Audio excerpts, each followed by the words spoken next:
Over 20 characters are offering you a keepsake, but you only have 3 nectar. So who should you choose?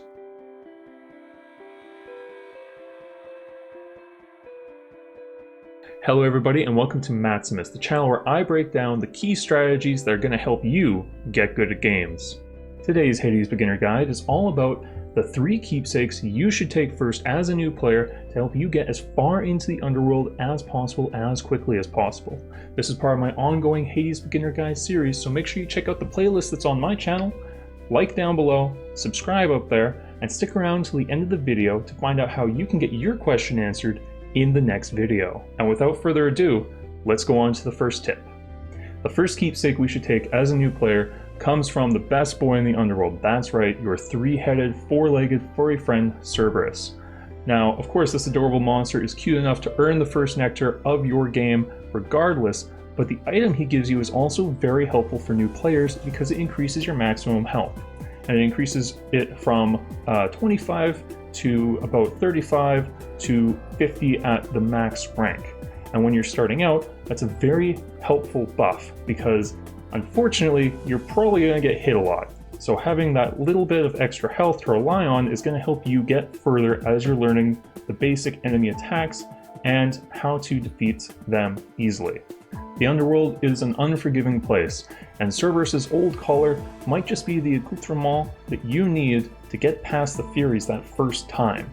Now it does fall off in the mid to late game, but in the early game you will not regret taking it. The second keepsake we should get as new players is absolutely the Shattered Shackle from Sisyphus. Sisyphus is the NPC in Tartarus that you will find behind the exclamation mark door. Now I was actually hesitant about giving Sisyphus nectar early on, which I've come to regret because the Shattered Shackle is phenomenal. The Shattered Shackle is going to increase your base attack, special attack, and cast attack damage by a minimum of 40% as long as there is not a boon equipped to them.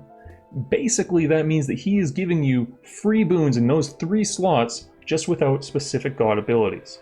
This means that if you follow my other guides and you're building up 1 attack early on, you can ignore your cast or your secondary or whichever one you're not focusing on and still have 2 good secondary abilities to rely on in addition to your main damage dealer. Long story short, with the Shattered Shackle, all your attacks remain deadly, meaning that by the time you reach Asphodel, you could have a genuinely scary build going on and seriously challenge the Hydra. Now the third keepsake we take is actually a toss-up between the Chthonic Coin Purse and Skelly's Lucky Tooth. You'll get the Chthonic Coin Purse from Hypnos, and I personally prefer it over the Lucky Tooth. The Chthonic Coin Purse lets me do the thing that I love most, farm resources, because it gives you 100, 125, and 150 coins right away in your run, so you can focus on getting darkness, gemstones, whatever you need early on instead of trying to accrue enough oval to make it worth it to go to Kayron's shop.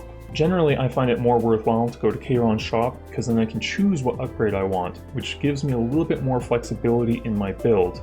But the Lucky Tooth is really good as well for new players. You get the Lucky Tooth by giving Skelly 1 nectar, and what it does is it gives you 1 free Death Defiance that's going to restore you to 50 health, which early on in the game, you only have 50 health, so it restores you to full health.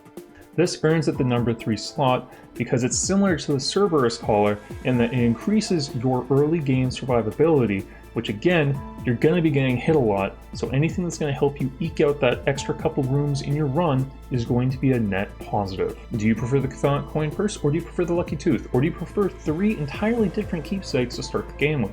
Let me know in the comments below. Now of course you can take whatever keepsakes you like. When I started playing, I just gave nectar to the characters that I found the most interesting without even knowing what they were going to give me in return. Supergiant's really good about combining gameplay and also story, so you're going to be rewarded pretty much no matter what you do in the game. I would recommend, however, that you avoid giving nectar to the gods except for Hermes early on in the game. The keepsakes from the gods except for Hermes just make it so that you will get your next boon from them with a slightly increased chance of rarity.